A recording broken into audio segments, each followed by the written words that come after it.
설교 본문은 계속해서 갈라디아서 5장 15절부터 26절입니다.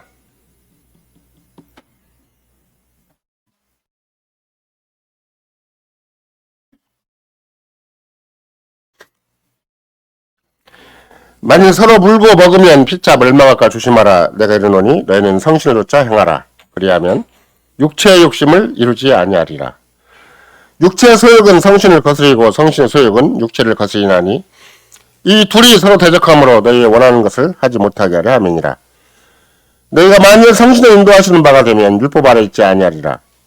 육체의 일은 현저하니 곧 음행과 더러운 것과 호색과 우상 숭배와 술수와 원수를 맺는 것과 분쟁과 시기와 분냄과 당진 것과 불리함과 이단과 투기와 술취함과 방탕함과 또 그와 같은 것들이라. 전에 너희에게 경계한 것까지 경계하노니 이런 일을 하는 자들은 하나님의 나라를 유업으로 받지 못할 것이요 오직 성신의 열매는 사랑과 희락과 화평과 오래 참음과 자비와 양선과 충성과 온유와 절제니 이 같은 것을 금지할 법이 없느니라. 그리스도 예수의 사람들은 육체와 함께 그 정과 욕심을 십자가에 못 박았느니라. 만일 우리가 성신을 살면 또한 성신을 행할지니 헛된 영광을 구하여 서로 격동하고 서로 투기하지 말지니라. 예수 그리스도의 사랑하는 성도 여러분, 우리는 성신의 열매 다섯 번째 덕목으로 자비를 상고하고자 합니다. 만일 자비라는 덕목이 우리 안에 자라지 않는다면 아무도 실은 다른 열매도 의심스러운 것이죠. 사랑과 희락과 화평, 오래 참음, 그 다음에 자비가 한 묶음으로 연결되어 있는 것이라서 결국은 열매가 없으면 어떻게 되는 것인가? 우리 안에 자비의 속성, 자비의 덕목이 없으면 어떻게 되는 것인가? 요한 사도가 가르치는 바에 의한다면 그 나무를 잘라다가 그 가지를 잘라다가 불에 살리는 것이죠. 그러니까 세상에는 인생을 두 가지 나무로 표현한다면, 두 가지 종류로 표현한다면 하나는 가시나무가 있고 하나는 포도나무가 있는데, 가시나무는 뭐 우리가 잘 아는 대로 한다면 뭐 구태여 상상력을 발휘하지 않아도 빼짝 마른 것이고 남을 찌르는 것이고 또 아주 황야 또 메마른 땅에서 자라는 것이고 또 결국은 쓸모라는 게 무엇인가? 가시나무는 유일하게 쓸모는 땔감이죠. 그와 마찬가지로 분명히 과실을 맺어야 될 열매를 안 맺는다 그러면 뭐 가장 마지막 쓸모는 불에 집어넣는 것이죠. 쓸모가 없다는 말과 똑같아요. 바울 사도가 교회는 과실나무와 똑같다, 포도나무와 똑같다고 말씀하시는 거고, 근데 갈라디아 교회 자체가 만약에 계속해서 성신의 열매가 전혀 보이지 않는다, 특별히 자비 다섯 번째 덕목이 보이지 않는다 그런다면 이제 쓸모가 없어져서 교회라도 주님이 친히 버리신다는 것이죠. 그렇다면 가장 바울사도가 강조하는 바대로 다섯 번째이긴 하지만 사랑도 희락도 화평도 우리 처음도 중요하지만 다섯 번째 덕목을 구태여 바울사도가 막 뭐 나열하듯이 줄줄 나열하는 게 아니고 일일이 다 생각을 해서 갈라디아 교회에 가장 결핍된 게 무엇이겠는가를 생각을 하면 또 하나가 자비라는 거예요. 갈라디아 교회에 어떤 문제가 생겼는데 그 문제 안에서 자비가 심히 결핍된 것을 확인한 것이고, 그래서 빨리 갈라디아 교인들에게 자비를 회복하라고 축복하는 거나 다름이 없는 것이죠. 특별히 갈라디아 교회 그러면 뭐 종교적인 열정이 없었는가? 그런 거 아니에요. 종교적인 열정은 있었어요. 그럼에도 불구하고 약간의 율법적인 열정이라고 할까? 사람의 인본적인 열정, 그런 종교적인 열정이 있었던 것이죠. 다른 말로 얘기한다면 형제 자매들 간에 불화가 일어났고 당파가 일어난 거예요. 어떤 사람의 강력한 주장에 따라서 서로 의견이 다르게 된 것이고, 아까 광고 시간에 말씀드린 것처럼 그리스도의 능동적 순종인가 수동적 순종인가를 가지고 한 신학교 안에서 교수들끼리 서로 싸워요. 제가 졸업한 신학교인데.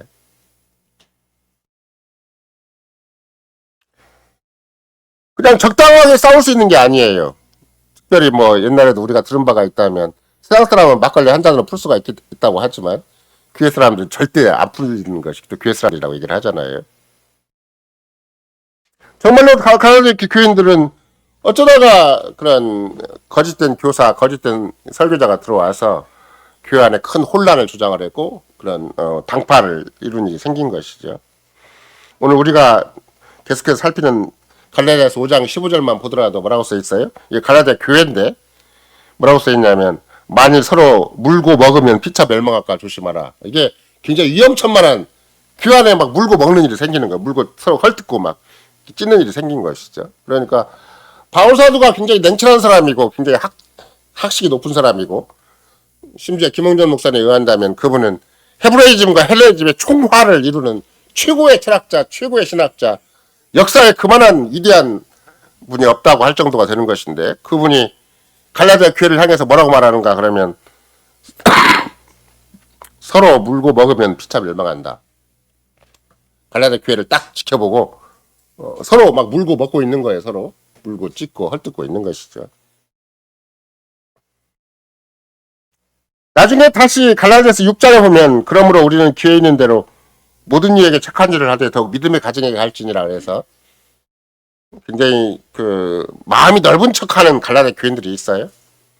근데 믿음의 가정한테는 하지 않고 세상을 향해서는 굉장히 마음이 넓은 척하는데 꼭 믿음의 가정을 안 하는 사람들도 있어요. 교회 안에와 교회 밖을 구분을 못 해가지고 세상에서 호인이에요.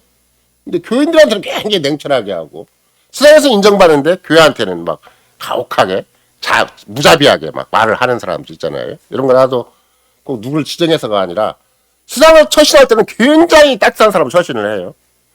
직장에서 처신할 때는 또 일가 친척하고 처신할 때 그렇게 하는데 교회 오면 굉장히 따지고 날카롭게 하고 무정하게 하고 그런 사람이 얼마나 있을 수가 있기 때문에 바울 사도도 그런 면모를 갈라디아 교인들을 본 거예요. 그래서 교회에 있는 대로 모든 이에게 착한 일을 하긴 하는데 근데 바울 사도의 강조점은 믿음의 가정에게 더욱 그리해라 이렇게 얘기를 해서 교회 안에 있는 구성원들이 얼마나 더 우선적인 것인가를 가르치는 것이죠.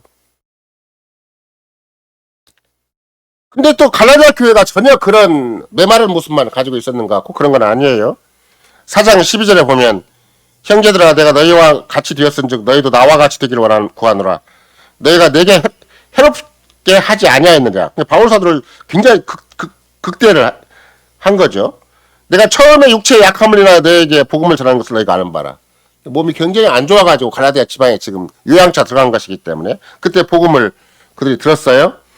너희를 시험하는 것이 내게 있으되 이것을 너희가 업신여기도 아니하며 버리지도 아니하고 오직 나를 하나님의 천사와 같이 그리스도 예수와 같이 영접하였도다. 대단하죠? 갈라디아 교인들.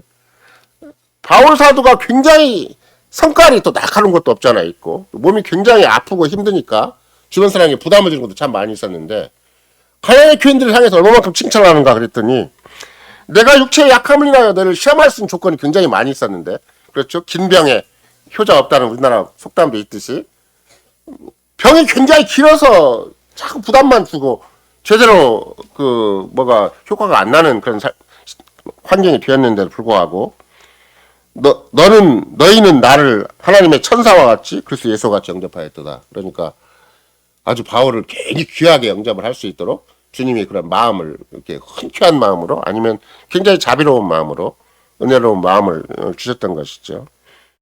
근데 이제 그 다음에 말이 뭐라 그래요? 너희의 복이 지금 어디 있느냐?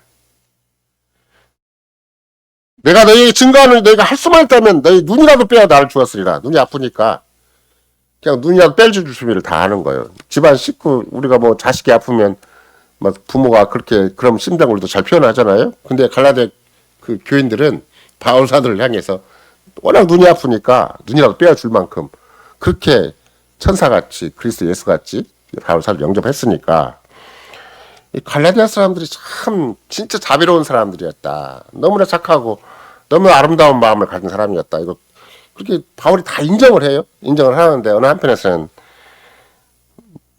물고 먹으면 피차 멸망한다. 그런 모습이 또 있는 것이죠. 그런 이중적인 모습이 갈라디아 교인들뿐만 아니라 여러분 나에도 있어요. 좋은 사람은 하나도 잘 대해주는 건데 또 굉장히 권위 있는 사람, 자기보다 높은 사람은 또 자기보다 어른들은 굉장히 잘 대해주는데 자기와 자기 아래에 있는 사람들 그런 사람들에서 굉장히 가혹한 사람도 있는 것이고 바울이 잠시 동안 갈라디아 사람들 곁에 머무는 그 조건이 주님이 쓰신 굉장히 귀한 복음의 전파 기회가 되어서 참 정말 후한 대접을 받았죠. 몸이 약한데 얼마나 알뜰살뜰하게 대접 받았겠어요. 바울 사도가 조금 옆에 도와주고 생생낸 걸 가지고 천사같이 날 도와주었다. 그리스도 예수같이 날 영접했다. 그러겠어요. 뭐 우리 식 같으면 막 미음도 다 끓여다 주고 뭐 시집가서 교인들 돌아보면서 뭐 핵이라도 약 있으면 챙겨다 주고 얼마나 그렇게 우리는 간을 빼어준다 그러잖아요. 간을 빼어주다시피 눈까지 빼어줄 준비를 하는 거니까 갈라디아 교인들과 바울 사도의 관계라는 것이 얼마나 애틋한 관계고 또 갈라디아 교인들이 바울에게 베푼 그 자비가 얼마나 위대한 자비였는가 이게 역사 끝까지 남아있잖아요. 역사 끝까지 갈라디아 교인들은 바울 사도에 대해서 이렇게 눈까지 빼어줄 준비를 했다. 이렇게 표현한 거니까 이런 거라도 누군가가 굉장히 교회에 굉장히 위대한 사람이고 교회 역사적으로 굉장히 중요한 하다못해 송동선 목사를 위해서 나는 눈까지 빼줄 준비가 되어 있다. 간까지 빼줄 준비가 되어 있다 그러면 역사에 남겠어요? 안 남겠어요? 너는 너고 나다 그럴 거예요? 그러니까 그럴 정도까지 남아있는 거예요.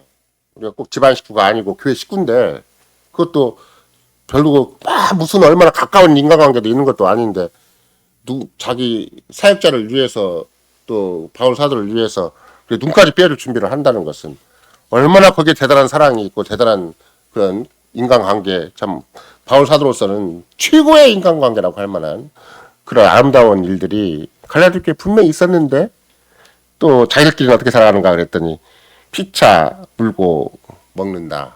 자기들끼리 이렇게 살아가요. 또 교육자들에서는 이렇게 성심껏 대하는데 자기들끼리는 막 물고 뜯어요. 자기들끼리는. 이것이 우리가 가만히 보면은 갈라디아 교회만 그러겠냐고. 목사를 향해서는 굉장히 지성을 다하는 것처럼 보이는데 자기들끼리는 막 물고 뜯는 경우도 참 많이 있거든요.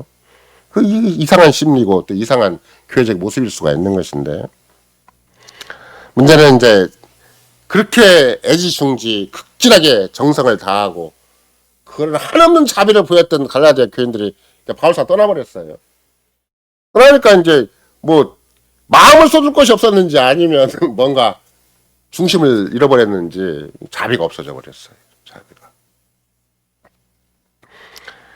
어느 만큼 자비가 없어졌는가 그랬더니 이제 나중에 사도행전 기록을 보고 또 갈라디아를 잘 살펴보면 바울의 사도권까지 의심을 해요. 떠나고 나니까. 있을 때는 최고의 정성을 다했는데 떠나고 나니까 정말 저 친구가 사도야? 목사가 맞아? 이제 이런 말까지 이제 등장을 하게 된 거죠. 결국은 이런 일들이 왜 생겼는가 그랬더니 유대주의자들이 들어와가지고 율법주의자들이 들어와가지고 그들에게 잘못된 복음을 전하니까 또 복음과는 반대되는 그런 교훈을 전하니까 그런 일이 생긴 거예요. 그래서 여러분과 나도 내가 늘 복음에 의해 살아가는가 은혜에 의해 살아가는가 믿음으로만 살아가는가 아니면 나도 모르게 자꾸 판단자가 되고 평가자가 되고 나도 모르게 참 날카로워진 사람이 되는 것인가. 이거는 오늘 설교뿐만이 아니라 계속 살펴봐야 될 내용이에요. 내가 복음에 속한 사람이고 그리스도에게 속한 사람이라면 계속 상대방에게 복음을 전하고 정말로 그리스도의 사랑을 전하고 그리스도의 희락과 화평과 오래 참음을 전하는 사람이 되고 그걸 증거하는 사람이 될 텐데 그것이 아니면 나도 모르게 메마른 사람이 되어버리고 늘 남에 대해서 날카로운 사람이 되어버리면 나도 모르게 뭘 주로 의식하고 있는가. 복음을 의식하고 있는 게 아니라 복음에 젖어서 산다 그럴까. 복음에 근거에 합당한 삶을 사는 것이 아니라 나도 모르게 내가 가지고 있는 철학이 있고 내가 가진 삶의 원칙이 있고 내가 가진 인간관이 있어요. 그래서 너 같은 인간은 더 이상 내가 용납 못해. 막 그런 마음이 딱 있어요. 자기도 모르게. 근데 의외로 유대주의자들은 그 논리력이 있고 설득력이 있고 또 앞뒤가 그 말이 맞는 것 같아요. 왜? 인간의 자연적인 본성은 잘 통하거든요. 이런 거 내가 지금 어떤 얘기를 하면 이 자비는 너무나 이 세상의 현실과 안 맞는 것 같아요. 사랑과 희락과 화평, 오래 참음, 자비, 양선이 이런 것들은 이 세상의 현실에 직장생활하거나 가정생활, 심지어 가정생활 하더라도 잘 안 맞는 것 같아요.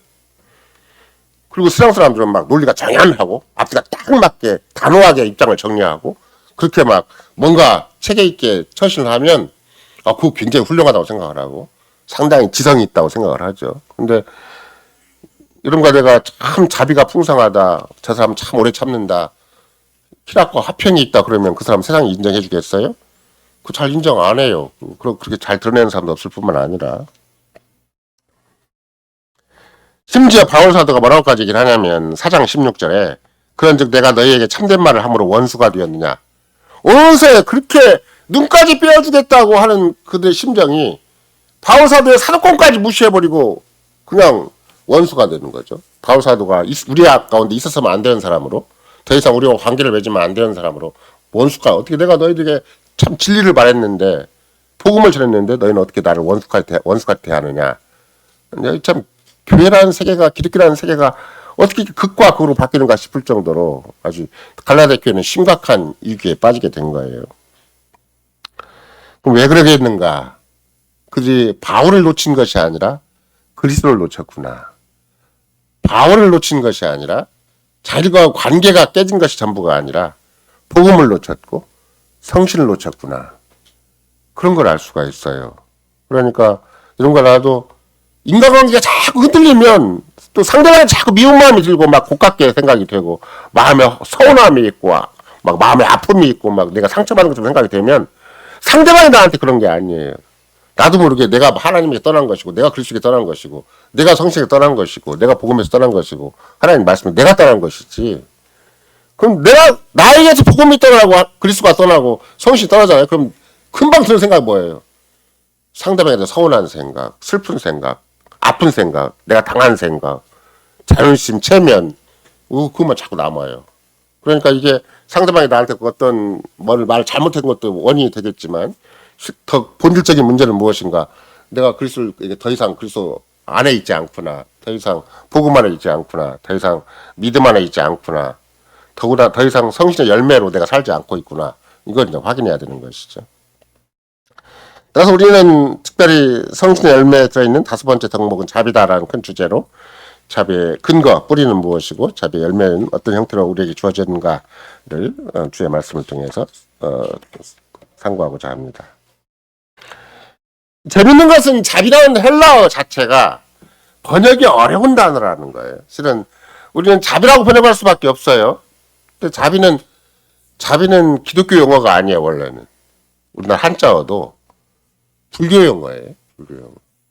대자 대비하신 우리 부처님 뭐 그렇게 얘기하는 그 자비가 그 기독교 용어가 아닌데 구테여 바울사도가 특별히 헬라 크레스토스테스라는 것을 영어로 번역할 때 뭐 쉽지가 않아요. 영어도 러빙 카인드니스라 그래가지고 러빙도 있고 카인드도 있고 막 합쳐졌어요.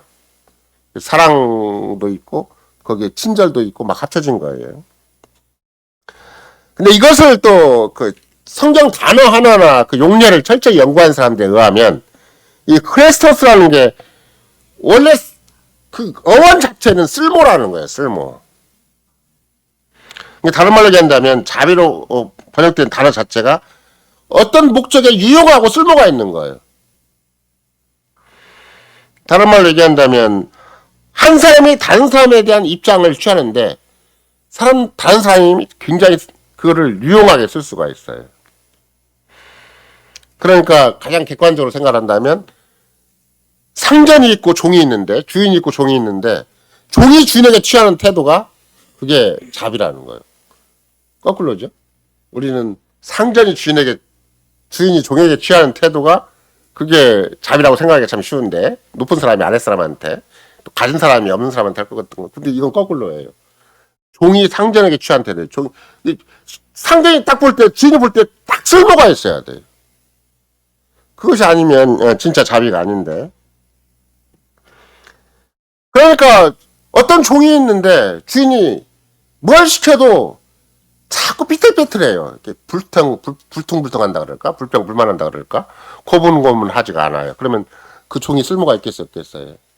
그 종 쓰기에 굉장히 불편할 거 아니에요. 직장에서도 상사가 자기 밑에 직원을 거느리는데 허구한 날 불평하고 요새 뭐 가끔씩 이게 패러디에서 등장하는 것이기도 하지만 MZ 세대라 그래가지고 뭐 직장에 가서 적응도 못하고 지 마음대로 행동하기로 한다면 그 회사 상사들이나 그 회사 사장이 쓰기 굉장히 불편할 거 아니에요. 그러면 이게 자비가 아니에요. 주인이 쓰기에 딱 맞아야 돼. 그게 종의 태도를 얘기할 때 그걸 자비라고 그래요. 그러니까 또 어떤 종은 굉장히 온순하긴 한데 주인이 마땅히 원하는 대로 답을 안 내요. 일을 잘하지 않아요. 그럼 그것도 자비가 아니에요. 고분고분하고 온순할 뿐만 아니라 철저하게 주인의 말을 잘 들을 뿐만 아니라 그 일을 잘 해내야 돼요. 주인이 시키는 일을 잘 해내야 정말 주인에게 쓸모가 있어야 주인의 용도에 맞아야 그걸 자비라고 한다. 굉장히 신선한 개념이죠. 우리가 생각할 때 우리는 그냥 딱 잘 대해주기만 하면 될 줄 알았는데 그것도 높은 사람이 또 어른이 뭐 그런 게 아니라 종이 주인에 대해서 잘 쓰임받을 수 있도록 그게 자비라고 하니까 근데 헬라는 그렇게 해서 어원이 된 거예요. 이렇게 해서 이 솜씨가 있어야 돼. 다른 말로 얘기한다면 인격적인 스킬이 있어야 돼. 내가 자비롭다 그럴 때는 상대를 헤아리는 마음이 있어야 돼. 상대의 마음을 유익하게 할 수 있는, 상대의 필요를 채워줄 수 있는. 1차적으로는 뭐예요? 1차적으로는 종인데 주인의 권위를 넘어서면 안 돼. 주인의 권위에 도전하면 안 돼. 예를 들면 불평과 불만한다는 건 뭐예요? 시키는 대로 안 한다는 건 자기 나름대로는 주인에게 도전하는 거잖아요. 주인에게 도전하는 거. 그러면 굉장히 불편해요. 그건 무자비한 거예요. 자비가 없는 거예요. 주인 쓰기에 딱 맞아야 돼. 최선을 다해서 주인에게 기쁨을 줄 수 있고 만족을 줄 수 있어야 되는 것이다. 그래서 여러분과 나는 그냥 세상에서 하도 뭘 잘못 배워가지고 친절하다 그러면 뭐 일본 사람도 얼마나 친절해요? 또 가게 주인 얼마나 친절하겠어요? 또 요새 여러분과 나는 웬만한 삼성, LG 가까운데 서비스센터 가면 입구부터 막 환대가 극진해요. 막 어떻게 오셨습니까? 뭐 자꾸 막 안내를 막 깍듯하게 하잖아요. 서비스 잘하잖아요. 근데 그게 친절인 줄 알아요. 물론 기계적으로 생각을 하면 기술적으로 생각을 하면 내가 지금 이 서비스 센터 온 이유가 목적이 뭔가 뭐가 고장이 나서 왔으니까 그걸 향해서 적극적으로 이 파란 길을 쭉 따라가시면 담당자가 나옵니다. 저도 최근에 노트북이 고장 나가지고 움직이지 않아서 갔더니 앞에서부터 깍듯이 막 고개도 90도예요. 전국을 다 해갖고 여자분이 다 안내를 해가지고 그러면 이리 쭉 가시면 딱 접수를 해가지고 쭉 가면 바로 가면 어서 오십시오 하고 또 그 진짜 기술자가 딱 맞이를 하고 그럼 잠시 앉아 계시면 제가 잘 살펴보고 그럼 또 자기가 딱 와서 또 어떻게 됐다고 보고도 해주고 그러니까 겉으로 보기에는 그게 친절이에요. 겉만 보면 그게 자비예요. 근데 마음까지 움직이는가 그렇진 않아요. 내가 서비스센터 간 것이지 그 사람과 인간관계를 만들려고 한 건 아니잖아요. 근데 진짜 자비는 인간관계가 깊어지는 거예요. 종이 주인에게 충성하는 거예요. 나는 내가 이 땅에 존재하는 이유는 당신을 위해 존재한다고 할 정도로 그게 이제 우리가 생각할 때 야 이게 성경적인 개념이라면 이것이 바울 사도가 의도한 거라면 이것이 갈라디아 교회의 근본적인 문제라면 이게 우리 가운데도 참 굉장히 필요하겠다. 우리는 이 땅을 살아갈 때 시종일관 내 중심이잖아요.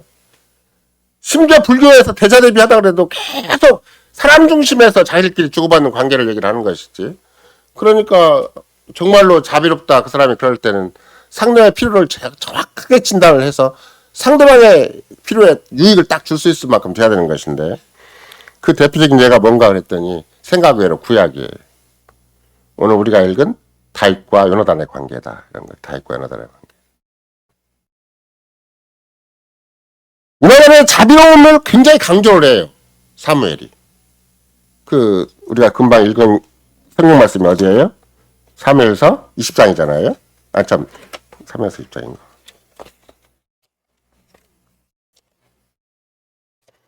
사무엘상 20장인데 우리가 보통 일반적으로 저자가 사무엘이라고 그러잖아요. 사무엘이 물론 역사를 기록을 할 때 요나단의 삶의 특징이 뭔가 그건 자비다라고 그래요. 로마 사람의 특징이.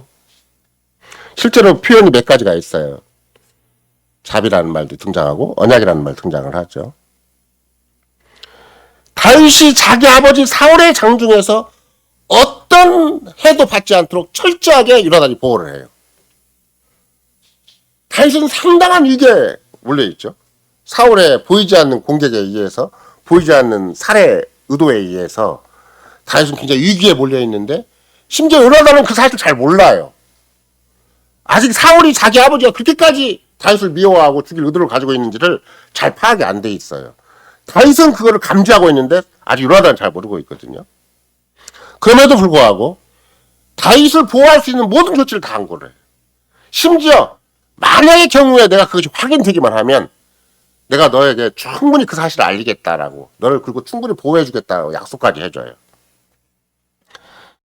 이게 친구 이상의 관계죠. 단순한 친구 이상의 관계인데, 아까 금방 읽은 20장 8절에 보면, 그런즉 원컨대 내 종에게 인자하게 행하라. 내가 내 종으로 여호와 앞에서 너와 맹약케 하였음이니이다. 그러나 내게 죄악했거든 내가 친히 나를 죽이라. 나를 내 부친에게로 데려갈 것이 무엇이뇨. 심지어 요나단 앞에서 다윗이 뭐라고 자기를 종이다라고까지 얘기를 해요.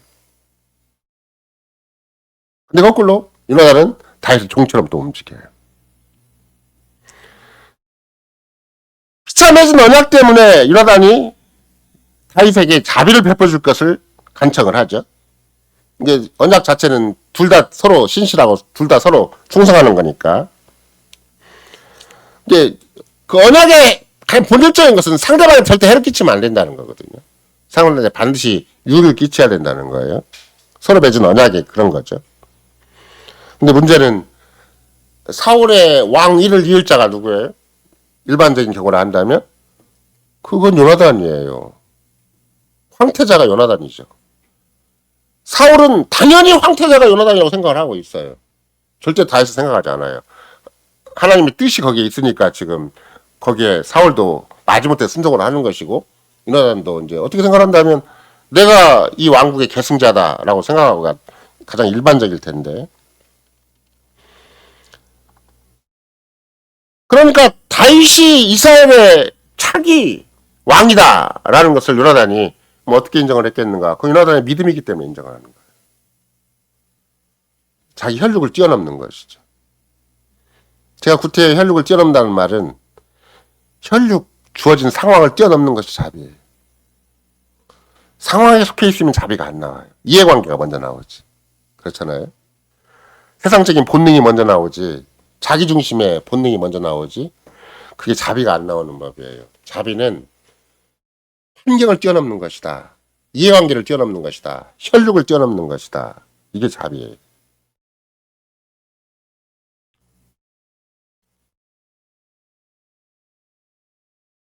다윗이 이렇게 요나단의 자비를 성실하게 보살피는 거, 심지어 요나단이 가지고 있는 모든 능력 또는 권위, 여건을 다 활용을 하죠. 왜?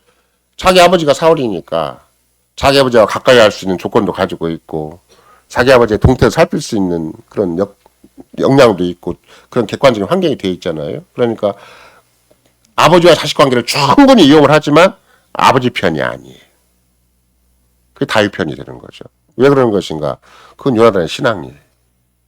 그러니까 참 믿음이랑 자비랑 같이 가는 거구나. 믿음이 아니면 정말 여호와 하나님께서 이스라엘에게 베푸시는 그런 언약의 신실함, 언약의 자비로움이 아니면 그런 다 감히 자기가 황태자인데, 자기가 왕의 계승자인데, 자기에게는 굉장히 위협적인 세력이 다윗이잖아요.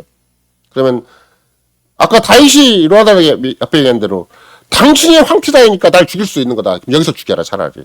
당신 아버지한테 가지 말고 여기서 나를 죽이고 당신 황태자가 되라. 당신 왕이 되라. 이렇게까지 얘기를 하거든요. 근데 그걸 한사코 거절을 해요. 왜 그러는 것인가? 그건 하나님의 교회를 다윗이 요나단이 이해를 하고 있고 하나님의 뜻과 영광을 이해를 하고 있기 때문에 여호와 하나님께서 특별히 사무엘을 통해서 자기 왕은 아버지는 어떻게 될지는 모르겠지만 어떻든 차기의 왕은 다윗이다, 이걸 인정한 것이죠.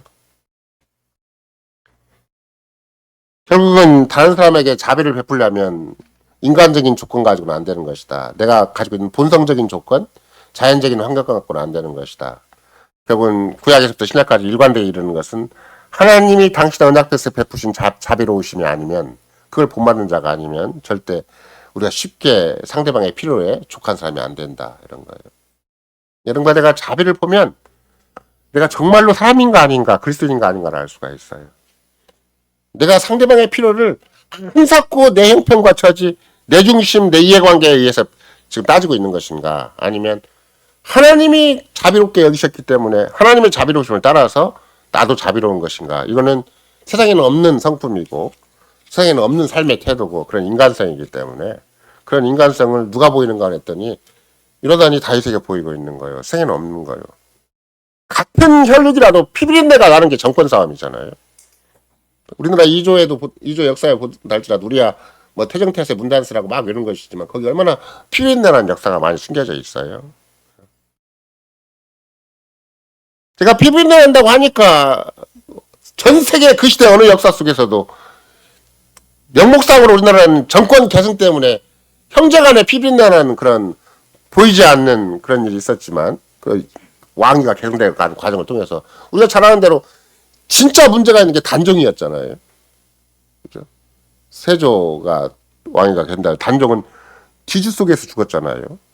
이런 거 내가 잘 아는 대로 그렇게 막 왕가인데 왕의 이렇게 혈통을 가지고 있는데 그 왕을 지지 속에다 집어넣어가지고 죽이기도 하고 이런 일이 생길 때 서구사회는 어떤 일이 일어나는가. 참 믿음을 가진 자들을 철저하게 수장시키기도 하고 화형시키기도 하고 사자에 밥이 되게 하기도 하고 그때는 종교개혁 직전이니까 우리나라가 왕위를 계승해 나가는 쪽에서 집안에 싸움이 있을 때 서구사회는 참 믿음이 있는 자들을 그렇게 가혹하게 그냥 무참하게 죽이는 그런 종교적인 핍박이 있었던 것이죠. 그렇게 생각을 한다면 만약에 하나님의 은혜가 없고 하나님의 자비로우심이 요나단에게 투사되게 되지 않고 다윗에게 주어진 것이 아니었다면 정말 하나님의 자비로우심이 이스라엘 사회에 분명히 주어졌음에도 불구하고 사울 같은 사람이 있었는가 하면 요나단 같은 사람이 있었고 다윗 같은 사람이 있었다. 이게 특징은 하나님이 똑같은 하나님의 교회인데 똑같은 갈라디아 교회인데 물고 뜯는 사람이 있는가 하면 바울을 향해서 눈까지 빼줄 사람이 있는 거잖아요. 그죠? 같은 교회인데 구약의 교회도 마찬가지예요. 사울같이 다윗을 죽이려고 하는 사람이 있는가 하면 그 아들인 요나단하고 다윗 관계는 그렇게 생명을 주고받는 그런 독특한 인간관계가 있는 걸 보니까 아 예나 지금이나 한 교회 안에도 이런 모습이 다 있는 거구나. 그걸 금방 알 수가 있어요. 특별히 전통과 그런 자기의 어떤 맹목적인 현실 추구 이런 것이 있으면 절대 자비로가 생기지 않아요. 자기중심이죠. 가까이 자기중심이죠. 그러니까 전통을 빙자해서 혈통을 빙자해서 또 이런 왕가를 빙자해서 집안을 빙자해서 환경을 빙자해서 또 직장에서도 마찬가지고 그러면 뭐 겉으로 보기에는 굉장히 밑에서 위를 잘 일해주는 것처럼 보여도 실은 그 절대 하나님이 요구하시는 자비 하나님이 당신의 언약 백성 당신의 교회를 향한 자비는 보이지 않는 것이다. 요나단이 만약에 태자로서 자기 현실을 제대로 끝까지 태자로서 입지를 정했다면 이런 자비가 안 나왔겠죠. 자기가 태자로서 황태자로서의 모든 가능성을 내려놓으니까 이런 자비가 나온 거예요. 가장 유력한 길인데 유력한 길을 포기한 거예요. 그래서 요나단으로서는 그 당시에 사울이 왕권을 쥐고 있는 상황이기 때문에 당연히 요나단이 하고자 한다면 바로 계승해서 왕이 되는 것이죠. 오히려 다윗이 더 어려웠을 거예요. 왕이 되는 데 있어서는. 그러나 전통적인 형식과 체제 그런 정의에서 벗어나서 오직 주님이 은혜 주기를 바라고 주님의 뜻과 영광을 바라고 주님의 나라가 되기를 바란 거니까 이게 이스라엘 나라가 아무리 아버지가 직분자로서 왕권을 가지고 좌지우지하는 그런 형편에 있다 할지라도 이스라엘은 하나님의 교회다. 하나님의 나라다. 이걸 요나단이 가지고 있다는 게 신기한 거예요. 그러니까 절대 혈통을 고집하거나 주어진 세상적인 형식을 고집하거나 그런 눈에 선히 보이는 왕이 계승에 이런 그런 전통을 내세운 게 절대 아니잖아요. 따라서 여러분과 나도 실은 보이지 않게 내가 나도 모르게 교회보다 더 크게 생각하는 것, 삼위 하나님보다 더 크게 생각하는 것, 나도 모르게 하나님 말씀보다 크게 생각하는 것이 있으면 절대 그 사람은 자비롭지 못해요. 반드시 때가 되면 내 말은 날카로운 상대를 어떻게 생각한다면 자비의 정반대는 뭐가 되겠어요? 우리가 생각하는 것이 아주 금방 충분히 살필 수가 있는 것이죠. 자비가 아니면 그만큼 무서운 메마른 그 아주 성깔이 있는 그런 성품이 드러날 거 아니에요. 냉혹한 입장이 돼버렸죠. 냉혹한 입장. 아까도 이조를 얘기를 했지만 형제간의 그런 왕위 계승에 대한 혈투가 벌어지면 어떻게 되겠어요? 철저하게 칼로 없애버리잖아요. 뭐 뒤지는 곱게 죽인 거예요. 뒤지는 어느새 모르게 그냥 다 쓸어버리는 것이죠. 이런 거 내가 잘 아는, 예를 들면 정몽주 시가 있고 또 이방원의 시가 있잖아요. 이 몸이 죽어주고 100번 고쳐주고도 100골이 짐승다 할지라도 나는 고려 왕조를 끝까지 위해 충성하겠다 하는데, 이방원은 이런 들었더니 저런 들었더니 한 거를 보면 우리나라에도 엄청난 피바람이 이렇게 왕위를 놓고 있었구나라는 걸 알 수가 있어요. 근데 전적으로 언약과 상관이 있고 여호와 하나님과 상관이 있는 것이 자비라는 것인데, 그래서 영어로는 자비를 그냥 카인드예요. 카인드. 여기다 명사형이니까 NES를 붙인 카인드니스잖아요. 물론 조금 더 실감있게 표현하는 말이 러빙 카인드니스라고 해가지고 거기에 이제 사랑하는 애틋한 관계가 있어서 카인드니스예요. 그러니까 그냥 막이나 친절이 아니고 카인드는 친절하다는 거죠. 제가 그 가끔씩 그 호주나 캐나다에서 무슨 저한테 일정하게 어떤 그 교단 회지가 오는데 그분이 계속 메일 보내주면 내가 답답을 할 때 참 고맙다. 당신의 굉장히 계속적인 친절에 고맙다. 이렇게 말을 쓸 때 카인드니스라고 쓰는 거죠. 그러니까 일반적인 용어는 다 카인드예요. 카인드인데 우리말로 번역 성경적인 용어는 그게 자비다라는 거예요. 그러니까 막연히 친절한 게 아니라 상대방의 필요를 딱 채워주는 거예요. 상대방에게 딱 내가 필요한 존재가 되는 거죠. 내가 필요한 존재가 되는 거예요. 그게 진짜 자비예요. 어쩌다가 그냥 생생내는 게 자비가 아니에요. 세상은 자비가 뭐냐, 친절이 뭐냐, 생생내는 거예요. 자기 필요에 따라서 삼성이 왜 나한테 친절해 주겠어요? 삼성 서비스가 자기 돈 버니까 그 친절해 주는 거예요. 어떤 대가를 바라고 친절해 주는 거잖아요. 근데 이건 내 대가를 바라고 나의 유익을 위해서 친절한 게 아니에요. 상대방을 위해서, 상대방의 쓸모를 위해서, 상대방의 유익을 위해서 내가 필요한 존재가 되는 거예요. 그게 자비예요. 그때 진짜 신비한 능력이 생기는 거예요. 내가 상대방의 필요에 내가 쓸모 있는 사람이다. 내가 상대방 바울 사도한테 갈라디 교인들이 쓸모가 있다. 그래서 바울 사도 살려낸 거예요. 그러니까 복음의 혜택을 크게 받은 거죠. 주님이 쓰셔서 눈이라도 빼줄 만한 그런 신비한 자비로움이 있었기 때문에 바울 사도가 그 자비를 힘입고 주님 앞에 더 힘있게 살 수가 있었어요. 여호와님께서 자비로우시다라는 말 쓸 때도 마찬가지예요. 만약에 여호와님이 끝까지 공의롭게 처신해버리면 우리는 절대 구원 못 받아요. 우리가 벨지신앙 고백서에서 공의가 있고 자비가 있는데, 공의는 하나님이 영원히 내버려 두는 것이고 그냥 자기의 죄와 피차에 빠진 대로 그냥 내버려 두는 것이 자비라 공의로우시라면, 그 중에 얼마를 위해서 자기가 아들을 보내신 것이고 복음을 우리에게 주신 거잖아요. 자비는 우리의 구원을 곧 자비라고 얘기를 하는 거잖아요. 그러니까 하나님의 자비로우심은 우리에게 가장 큰 혜택이고 가장 큰 유익이고 우리가 구원받은 거잖아요. 그러니까 내가 상대방한테 자비를 베풀려면 내가 상대방한테 정말로 쓸모가 있는 사람이 돼야 돼요. 그래야 자비예요. 그렇지 않으면 나는 나고 너는 너예요. 그냥 잠깐 서비스 센터에서 서비스 받듯이 네가 아직은 나하고 큰 나쁜 관계는 아니니까 내가 착하게 대하고 친절하게 대하는 것이지, 뭐 아직 인상 쓸 만한 관계는 아니니까.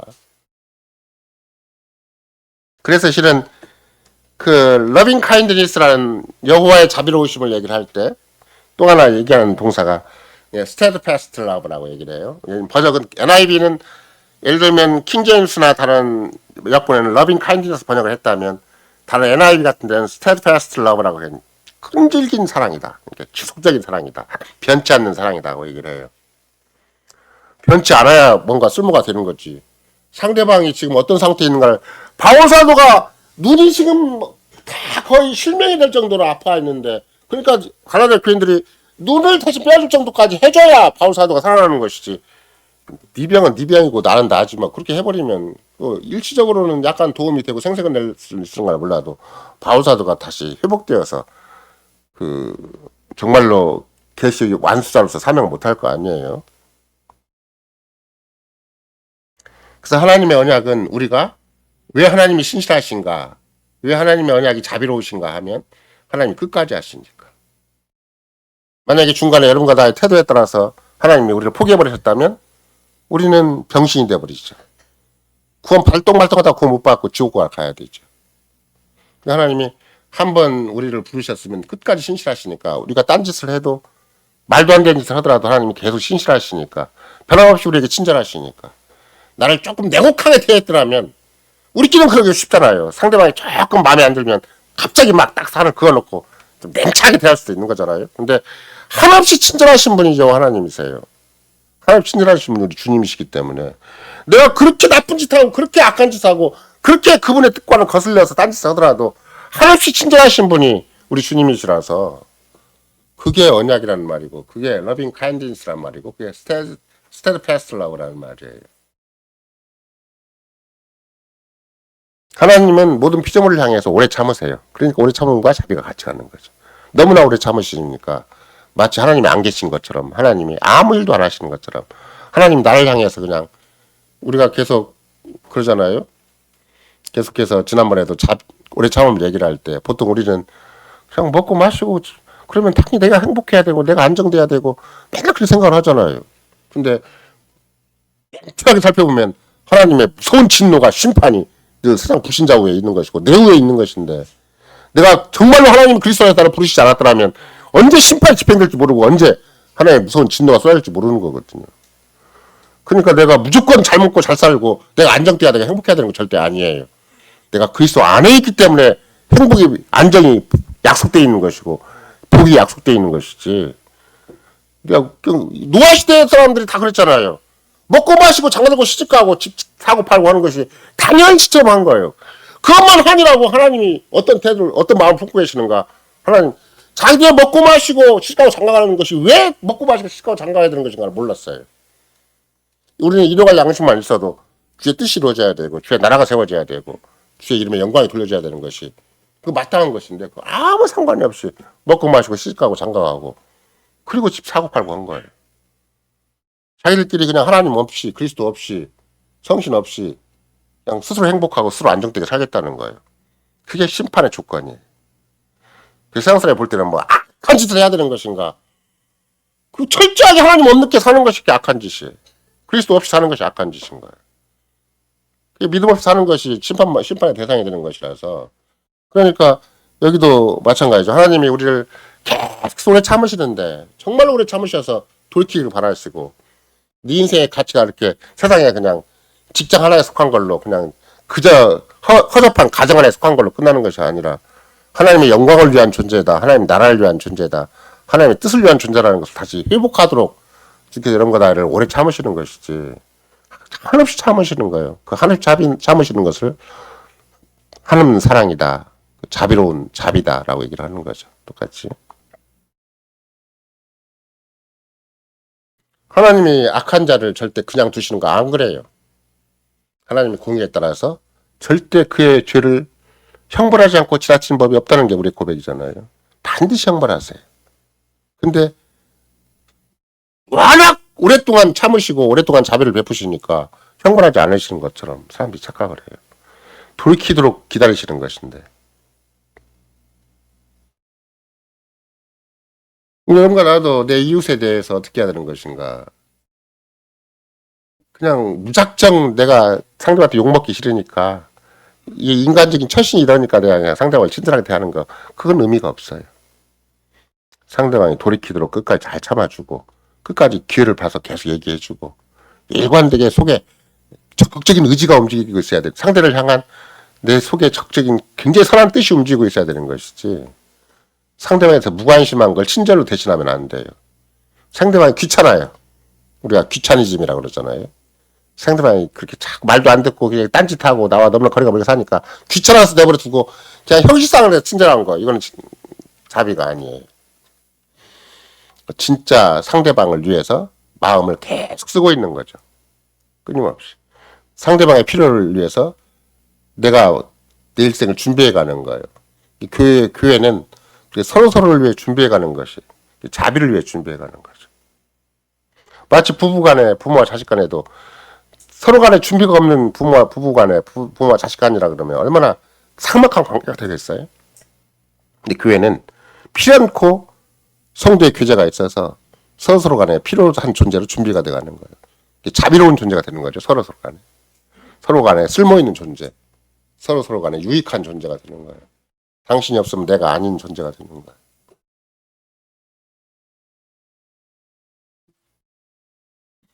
우리가 뭐 말을 미사여기로 하기 위해서 아름다운 시로 표현하기 위해서 당신이 없으면 난 아무것도 아니야 이렇게 말하는 게 아니라 실제로 그래요. 교회는 같은 살아있는 지체가 없으면 나도 살아있는 지체가 아닌 거예요. 그게 신비한 가족 공동체를 뛰어넘는 혈연 공동체를 뛰어넘는 그리스도 안에는 새로운 언약의 세계, 새로운 창조의 세계, 새로운 사랑과 은혜의 세계가 바로 그런 세계예요. 뼈 중에 뼈, 살 중에 살로 그 이상을 뛰어넘는 것이 교회의 관계고 그게 새로운 인류의 모습이에요. 여러분과 내가 추구하는 것은 그런 우리끼리 간신 먹고 살자 그냥 그런 게 아니라 그 안에 속한 모든 사람들이 모두가 살아있는 지체가 되어서 모두 뼈 중에 뼈, 살 중에 살로 관계로 형성되어 있는 거예요. 부부관이라고 남녀관계라고 그런 거 아니에요. 누구라도 서로 간에 한 몸을 이루는 살아있는 지체가 되는 것이 그리스도 안에서 우리가 약속된 위대한 너무나 아름답고 고귀한 그런 새해가 되는 것이라서 그걸 향해서 주님이 이런과 나를 교회로 부르신 것이고 지금도 믿음을 주신 것이고 당신 영으로 역사하고 계시는 것이지 하늘보좌 우편에 계신 주님이 그렇게 능력이 없겠어요? 우리는 막 남녀간에 막 붙어갖고 막 처음에 살간다고 해놓고 나중에 다 깨먹고 다 맛있게만 쪄놓고 아까도 서로 물고 뜯어먹느라 바빠요. 부부간에도 부부와 자식간에도 막 갈등 막 일어나고 막 서로 막 자기 살기에 바빠.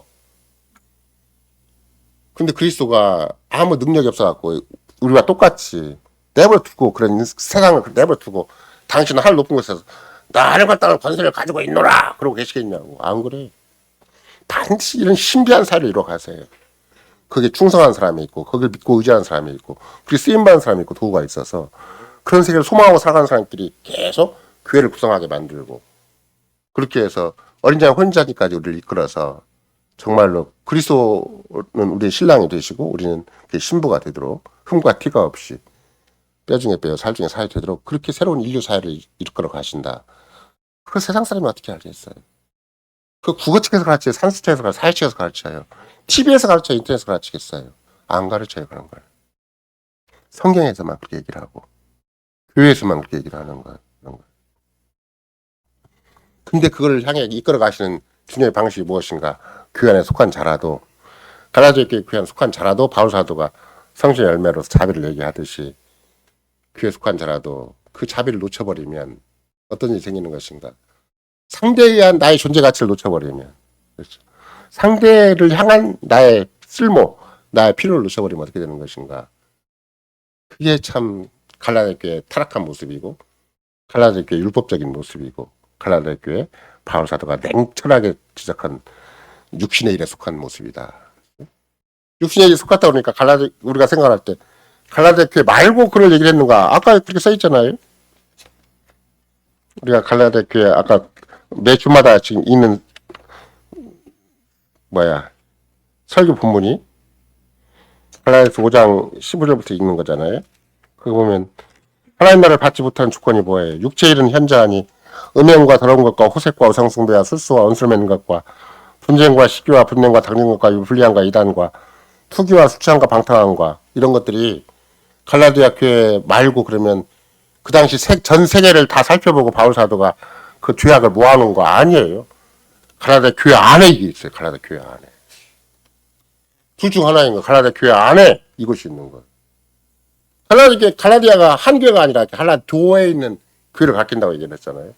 오늘날 같으면 전라북도에 안에 있는 교회 각각의 예배 처소가 있는데 거기에 속한 그리스도인 있고 교인들이 있는데 그들 안에 뭐가 있는가 그랬더니 음행과 더러운 것과 호색과 우상숭배와 술수와 원수 맺는 것과 분쟁, 시기, 분냄, 당진 것과 불리함과 이단과 투기와 술취함과 방탕함 다 있다는 거예요.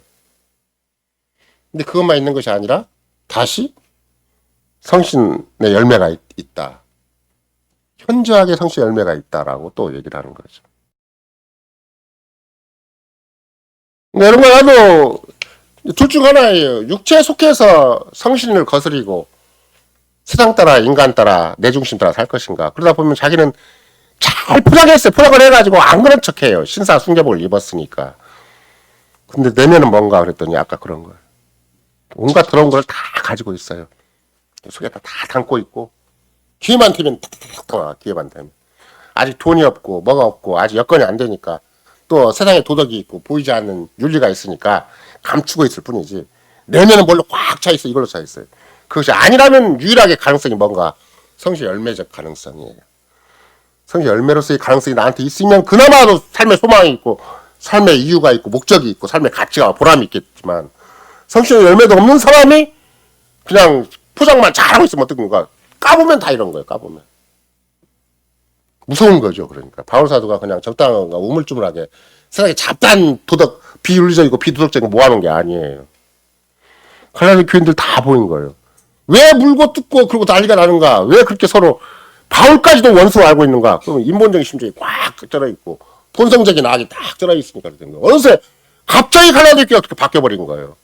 거짓된 선지자, 거짓된 그런 교사들을 만나더니 그냥 바뀌어버린 거예요. 그러니까 겉으로 보기에는 굉장히 원칙적으로 막 뭔가 대단하게 새로운 교회를 이룬 것처럼 보이고 새로운 기독교를 이룬 것처럼 보였는데 실제적으로는 하나님의 성신과는 전혀 상관이 없는 하나님의 성신과는 전혀 상관이 없는 육신의 열매를 맺고 있다. 육체의 열매를 맺고 있다. 그렇게 된 거예요. 열매라고도 얘기 안 해요. 육체의 일이라 그래요. 왜? 성신의 열매는 정확히 열매로서의 일정한 과정이 있고 열매와 특징이 있겠지만 육신은 그 자체가 그냥 육신이기 때문에 구태 열매라고 얘기하더라도 그냥 육체의 일이라고 하지만 그냥 육체에 속한 것, 우리말 번역하면 육체에 속한 거예요. 그냥. 성신 열매가 아니면 그냥 육신으로 살아가는 거예요. 세상적으로 살아가는 거예요. 그럼 까보면 뭔가 이런 거예요. 굉장히 온갖 더러운 거 다 있죠. 거기.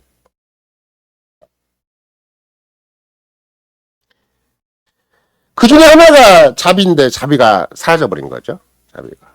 우리가 성신을 의지하지 않을 때, 그리스도 안에 있지 않을 때, 하나님의 복음과 하나님의 언약 안에 신실하지 않을 때 생긴 증상이 무엇인가? 그러면 여러 가지 증세가 있겠지만 그 자비가 사라지는 것이다. 이런 거죠. 그러니까 상대방을 전혀 계산하지 않아요. 계속 자기의, 자기 자신, 자기의 도덕성, 자기의 윤리성, 자기 도덕 그런 것을 자꾸 내세울 수 있을 망정 내가 상대방을 위해서 어떻게 살아야 되는 것인가, 어떤 쓸모가 있는 것인가, 내가 교회를 위해서 주님의 나라를 위해서 주님의 뜻과 영광을 위해서 어떻게 살아야 되는 것인가에 대한 개념이 없어요. 하나님의 형상으로 회복돼 가지고 왕 같은 체로서의 사명감이 없어요. 직분과 소명이 사라져 버리는 거예요. 그리스도인으로서의 자부심과 정체성이 사라져 버려요. 이런 거 내가 마음이 심란해질 때 가만히 보면 내가 그리스도인이 아니에요. 그냥 사람이 사람. 육체를 가진 사람에 불과한 것이지. 진짜 그리스도인은 그리스도를 위한 그리스도 안에서 사는 사람이죠. 그리스도를 내세운 사람이죠. 그리스도를 위한 사람이니까. 그러니까 언제든지 주께서 나를 쓰실 위해서 준비를 하는 사람이 되는 거예요. 왜? 뭐 주께 나를 쓰신다 그럴 때는 막 갑자기 주님이 막 뛰어서 막 지구를 떠나게 만들고 막 전 세계를 다스리게 만드는 그런 거 아니잖아요. 내 옆 사람을 술 먹고 있게 만드는 거예요. 내 옆 사람을 위해서. 내가 정말로 내 옆 사람을 복음으로 인도하는 사람인가? 내 옆 사람을 하나님의 나라로 인도하는 사람인가? 정말로 하나님의 뜻과 영광을 같이 질 사람인가? 그렇게 내가 역할을 하고 있는가? 아니면 내 혼자 잘났다고 큰소리 치는 사람인가? 그런 거 잘 따져봐야 돼. 예를 들면 마태복음 11장에 나와 있는 재미있는 표현이 있는데 우리는 수고하고 무거운 짐자들아 내게 와서 내 멍에를 메라. 그러면 너희 마음이 쉼을 얻을 것이다. 내 멍에를 메고 내게 배우라. 너희 마음이 쉼을 얻으리니 내 멍에는 쉽고 내 짐은 가볍다. 이제 내 멍에가 가볍다는 말을 우리말로 번역되어 있는데 그 가볍다는 말을 원래 또 다시 잘 분석을 해보면 예를 들면 내 멍에는 자비롭다, 친절하다. 정말 하나님이 나에게 멍에를 메어주시는데 굉장히 자상하게 메어주세요. 교회 다니는 것이 가장 쉬워요. 그래서 교회에서 하나님 말씀 배우는 것이 가장 쉬운 거예요. 원래는. 왜? 굉장히 주님이 자비롭게 말씀을 쓰시는 것이고, 주님이 교회적인 체제를 통해서 굉장히 나를 따뜻하게 상대하시는 것이고, 나를 굉장히 오래 참고 상대하시는 것이 말씀이기 때문에 교회에서 보여주는 것이 가장 주님의 자비를 잘 드러내는 방식이에요. 세상은 가혹해요. 조금만 자기 체제에 어긋나고 자기 현재 성과에 안 맞고 자기의 이해관계가 얽히기만 하면 세상은 딱딱 명확하게 잘라버려요. 이해관계가 조금만 얽히면 금방 잘라내버려요. 상사가 나 때문에 조금 힘들다 그러면 나를 그냥 거기서 도태를 시켜버리려고 그래요. 철저한 생존 경쟁이거든요. 근데 교회는 안 그래요. 한없이 기다려주고 한없이 자비롭고, 정말 주님이 나에게 주신 멍에가 너무 가벼워요. 너무 쉽고. 그러니까 사람들이 자꾸 무시하려고 그래요. 교회 설교를 쉽게 하려고 그러고 교회 자체를 쉽게 하려고 그러는데, 주님은 이 교회와 더불어서 주에 주시는 이 교회적 제도, 직분자 시스템이 굉장히 가볍고 은혜로운 거고 자비로운 것이다. 그러니까 교회 와서 배우는 것이 가장 좋아요. 인생을 교회 와서 배우는 거고, 세계적인 세계상과 역사를 교회에서 배우는 것이지 세상에서 막 배울 수 있는 게 아니에요. 바리새인들이 그런 신학으로 이렇게 자꾸 세상을 만들어 가잖아요. 도덕과 윤리가 판치는 설교로 세상을 만들어 가면 겉으로 보기에 도덕과 윤리가 막 설 것 같으죠. 안 그래요. 자비가 사라지고 사랑이 사라지고 희락과 화평이 사라져요. 오래 정함이 사라지는 거예요. 왜? 아무리 도덕과 윤리를 내세운다 할지라도 성신의 열매가 아니면 그게 이상한 종교적인 사회가 돼요. 이상한 종교적인 사회는 어떻게 되는 것인가? 파리새파가 주도한 유대인 사회와 똑같아지는 것이고, 하나님의 신이 역사하지 아니한 종교적 이전의 카톨릭 세계가 마찬가지예요. 사람의 행위를 강조하는 것인데 시간이 흘러가면서 그렇게 참 믿음을 가진 자들을 철저하게 핍박하고 죽이고 생사여탈권을 좌지우지해버리고, 이런 거 나도 마찬가지예요. 마음속으로 몇 사람 죽여요. 마음속으로. 내가 보고만 있지 아니하면 남을 살리는 게 아니에요. 내가 활인감이 되는 게 아니에요. 정말 남을 죽이는 혀를 가지고 있어요. 남을 죽이는 마음을 가지고 있어요. 그래서 여차하면 남을 죽여요. 내가 보고만 있지 않고 믿음만 있지 않고 은혜로만 살지 않고 그리스도를 의지하지 않으면, 성신을 의지하지 않으면 나도 살인감이 된다. 절대 남을 안 살려요. 그런 거라는. 둘 중 하나예요. 갈라디아 교인들도 육체 일로 감추고 살든지 포장을 잘하고 살든지, 아니면 정확히 성신 열매를 맺고 살든지. 성신 열매를 맺으면 늘 남은 쓸모를 위해서 자기 인생을 준비해가고 주님의 영광과 뜻을 위해서 자기를 준비해가는 사람이 되지만, 주님의 나라와 교회를 위해 자기를 준비해가는 사람이 되지만, 그렇지 않은 사람은 결국은 포장 벗겨놓으면 그 추악한 것이 쫙 드러나요. 다 섞여 있어요. 근데 어떤 사람은 거기에 시기와 살인만 있는가, 당기는 것만 있는가, 아니 음란 것까지 다 포함을 해서 이 세상에 가지고 있는 잡다한 질성 다 가지고 있어요. 어떻게 바울 사도가 갈라디아 교인을 보고 이렇게 말할 수가 있는가 싶을 정도로 우리 교회를 보도 펼쳐놓고 나면 그렇게 보이는 거예요. 유일하게 여러분과 나의 소망과 가치는 어디에 있는가, 유일한 살길은 어디에 있는가, 성신의 열매를 맺는 것이다. 그리스도 안에서 위로를 구하는 것이고, 그리스도 구속의 은혜를 힘입는 것이고, 성신의 열매를 맺는 것이다. 이것이 바울 사도가 갈라디아 교회에 가르친 말이고, 여러분과 나에게 오늘날까지 역사의 마지막까지 주님의 방식을 우리에게 가르치는 것이죠. 그래서 바울 사도가 이제 로마서에는 뭐라고 얘기를 하는 것인가? 로마서 2장 4절에 혹 네가 하나님의 인자하심이 너를 인도하여 회개케 하심을 알지 못하여 그의 인자하심과 용납하심과 길이 참으심의 풍성함을 멸시하느냐. 같이 가죠? 우리 참으심과 인자하심이 같이 가잖아요. 하나님께서는 그 하나님의 인자하심이 너를 인도하여 회개케 하시고자 하는 것인데, 너를 오래 참는 것이 있는데 너 그걸 함부로 멸시해버리고, 그걸 바울 사도가 로마서 2장 4절에서 얘기하는 거예요. 온 인류를 향해서, 온 교회를 향해서. 교회 안에 뭐 세상 사람은 잘 모르니까 교회를 향해서 얘기를 하겠죠. 그러니까 이런 거, 나는 우리의 자비가 있다면 상대를 어떻게 끝까지 거느려야 되는 것인가, 끝까지 참아줘야 되는 것인가, 회개케 하기 위해서, 하나님 앞으로 인도하기 위해서, 그리스도를 위해서, 그 사람을 얻기 위해서 그렇게 끝까지 참아주고, 끝까지 할 말 해주고, 끝까지 권징해주고, 끝까지 자비롭게 그 사람을 상대해줘서 그 사람이 필요로 할 때 내가 그 옆에 있는 사람이 돼야 되는 거죠.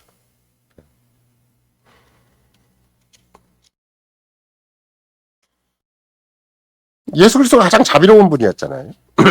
그러니까 그리스도를 소개시켜주고 그리스도 안에 있게 하고 그리스도인이 되는 것만큼 자비로운 것이 없죠.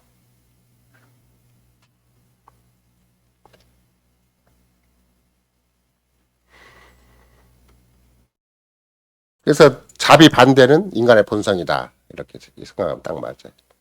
우리는 굉장히 친절하게 아까 제가 뭐 서비스를 얘기를 했지만 그 이해관계가 얽혀 있으면 굉장히 친절해요. 그만큼 친절할 수 있어요. 근데 그거는 자비가 아니에요. 내 인생 자체를 준비해 가는 거예요. 내 영혼 자체, 내 인격 자체를 준비해 가는 거예요. 상대방을 위해서. 그게 진짜 자비예요. 내가 내 인생을 사는 동안 상대방한테 이렇게 쓸모있게 옆에 존재해야 돼. 근데 그 쓸모라는 건 상대방이 죄짓고 세상으로 달려가고 하나님과 원수되고 그렇게 내가 그 쓸모있는 게 아니에요. 그리스도 안으로 인도하기 위해서. 주님의 몸된 교회 안으로 이끌기 위해서 내가 준비가 되는 거야. 그게 진짜 자비예요. 그것이 아니면 다 냉혹한 거예요. 그것이 아니면 율법적인 것이고. 그것이 아니면 자기중심의 도덕과 윤리가 있는 것이고.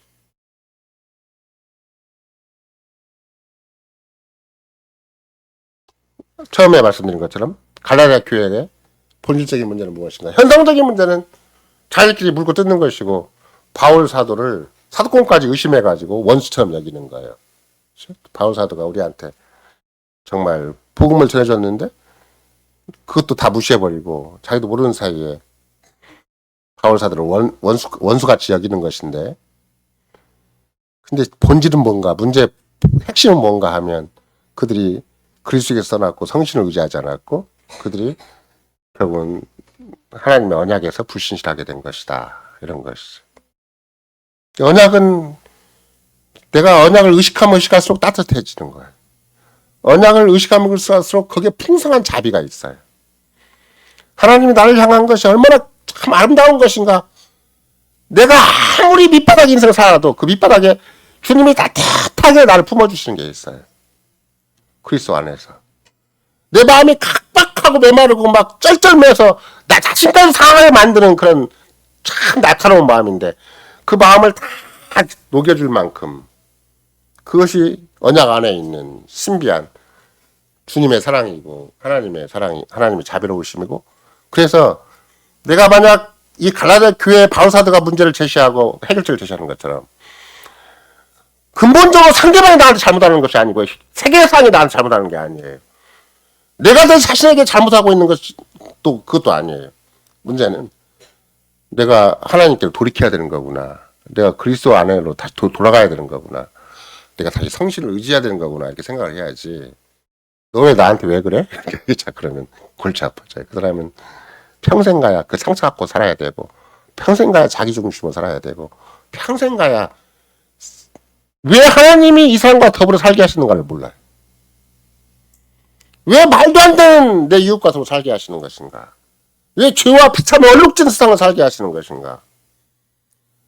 당장 그냥 예수 믿기만 하면 그냥 완벽하게 내가 더 이상 짓지 않도록 나를 딱 천국으로 데려가 버리시지 왜 죄만한 이 세상에 나를 두시는 것인가? 그런 것이 해석이 있어야 될 거 아니에요. 하나님 그렇게 하실 수가 있는 분이신데 안 하시는 이유는 그 풍성한 자비와 그런 성신의 열매와 정말로 하나님 뜻과 나라와 영광을 위해 쓰임 받는 그런 과정과 내 인생의 존재 가치가 얼마나 빛날 수 있는가, 얼마나 보배로운가, 얼마나 복된 것인가를 충분히 확인할 수 있는 시간이 여러분과 나에게 주어진 시간과 공간이에요. 그러니까 어떤 어설픈 인간이 내 옆에 있다 할지라도 내가 주님 앞에 쓰임받을 준비를 하고 있으면 내가 상대방한테 쓸모있는 사람이 되고자 한다면 그리스도 안에서 살아있는 지체가 되고자 한다면 그 주님은 충분히 인정해 주신다. 충분히 키워주시고 충분히 사용해 주시고 충분히 복을 주시고 충분히 우리와 함께 해주신다. 이것이 바울 사도가 갈라디아 교인들에게 주신 교훈이고 역사의 마지막까지 주님의 몸된 교회에게 주신 위대한 교훈인 것이죠. 그래서 여러분과 나는 나중에 이제 직분자들에 대한 바울 사도의 권면이 있어요. 그게 뭐냐면 디모데 후서 2장 24절에 보면은 마땅히 주의 종은 다투지 아니하고 모든 사람에 대하여 온유하고 가르치길 잘하며 참으로 거역하는 자를 온유함으로 징계해라. 그 말은 다른 말로 얘기한다면 자비의 품성을 잘 드러내는 사람이 되라. 직분자의 특성상. 근데 직분자가 여차하면 목사를 비롯해서 아까도 잠깐 광고 시간도 말씀드렸지만 목사는 명색이 신학을 공부한 사람이잖아요. 또 성경은 나름대로 이곳저곳을 일반 신학을 더 많이 아는 사람인데 근데 다투기를 좋아할 수가 있어요. 논리적으로 싸움을 좋아할 수가 있어요. 논쟁을 좋아할 수가 있는 거거든요. 근데 온유하고 가르치기를 잘한다. 주의 명예가 뭔가시를 주께 나에게 주신 명예가 무엇인가 우리 모두에게 주신 명예가 어떤 방식으로 진행돼야 되는 것인가 그걸 잘 아는 사람이에요. 그러니까 진짜 직분자는 늘 모든 그리스도인이 다 마찬가지야 되겠고 우리 신자가 다 마찬가지야 되겠지만 내가 정말로 주님 앞에 이렇게 귀히 여김을 받은 사람인가? 내가 성실의 열매 속에 있어서 자비를 드러내는 사람인가? 누가 나를 뭐라 그러면 자비로운 사람이라고 평가할 수 있는 것인가? 이거 생각을 해야 돼. 내가 자비의 사람인가? 남을 위해 늘 준비된 사람인가? 주를 위해 늘 준비된 사람인가? 주님의 교회를 위해 준비된 사람인가? 이걸 생각을 해야 돼. 그렇지 않고 난 쓸모없는 인간인가? 나도 모르게 그냥 나 혼자 몸부림쳐 사는 것처럼 보이지만 내 혼자 도덕과 윤리적으로 사는 것처럼 보이지만 난 그저 나에 불과한 것이지 남을 위해서 아무런 쓸모가 없는 사람인가? 이거 자기를 돌아보는 것이 자비의 가장 핵심적인 개념이 되는 것이죠. 따라서 직분자 같으면은 어떤 소문을 듣는다 할지라도 어떤 판단을 하기도 전에 우리는 함부로 정죄하면 안 된다고 고백서 배우죠. 그렇죠? 함부로 방관자가 되었어도 안 되고 함부로 정죄했어도 안 되고 그게 우리가 하늘빛 기록문답을 배우는 거잖아요. 함부로 그냥 방관자가 되었어도 안 돼요. 또 함부로 정죄하는 자가 빨리 정죄하는 자가 되어서도 안 되는 거예요. 그걸 종합해서 얘기를 한다 뭐예요? 우리는 성신의 열매로 자비의 덕목이 있어야 된다. 그래서 항상 우리에게 주어진 모든 여건이 다 불비한 사람들이에요. 나를 필요로 하는 사람들이 내 주변에 많아야 돼. 나를 쓸모로 하는 사람이 내 주변에 많아야 되는데 그 필요와 쓸모가 다만 주 안에 있어야 된다는 거죠. 무조건 막 나를 이용해 먹고 막 자기 영업적 이익을 만들려고 하는 사람, 막 자기 출세하고 성공하려는 사람, 나를 이용해 먹고 막 자기 나름대로 자기 뭐 이해관계를 더 증진시키는 사람 그런 사람이 아니라 내가 옆에 있어가지고 그 사람이 그리스도에게 가까워질 수 있도록 내가 옆에 있음으로 알면 그 사람이 하나님의 뜻을 헤아릴 수 있도록 그 사람이 정말 삶의 이유와 목적을 더 분명히 알 수 있도록 내가 준비된 사람이 돼야 되는 것이다. 그럴 때 마음이 늘 너그러워지고 마음이 늘 풍요로워지고 마음이 늘 따뜻하고 친절한 사람이 될 수가 있는 것이다. 이것이 그래서 이제 베드로 사도 나중에 보면은 너희가 주님의 자비하심을 맛보았으니까 더욱 그리하라 라고 얘기를 하죠. 특별히 우리의 주변의 형제자매들은 우리 주변의 모든 교우들은 생각보다는 영적인 위기에 처한 사람이 굉장히 많아요. 그 위기에 내가 답이 돼야 돼. 위기를 도와줄 수 있는 사람이 돼야 돼. 내가 위기에 처하면 더 힘들게 되겠지만 그럼에도 불구하고 내가 정말로 그리스도인이라면 영적인 위기에 처한 사람 앞에 내가 위로자가 돼야 되고 내가 돕는 자가 돼야 되고 내가 쓸모 있고 유익한 사람이 돼야 되는 것이다. 영적인 위기를 내서 붙들어줄 수 있는 사람이 돼야 되는 것이다. 이것이 자비의 성신께서 쓰시는 열매, 성신께서 맺으시는 열매의 아주 가장 아름다운 마음이 되는 것이죠. 그것이 아니면 뭐예요? 그것이 아니면 나도 모르게 냉혹한 사람이고 나도 모르게 무자비한 사람이고 나도 모르게 나밖에 모르는 사람이 되는 것이고 또 육신의 일에 속한 사람이 되는 것이다. 이것이 갈라디아 교회 바울 사도가 가르친 굉장히 중요한 성신의 열매에 대한 교훈입니다. 아멘.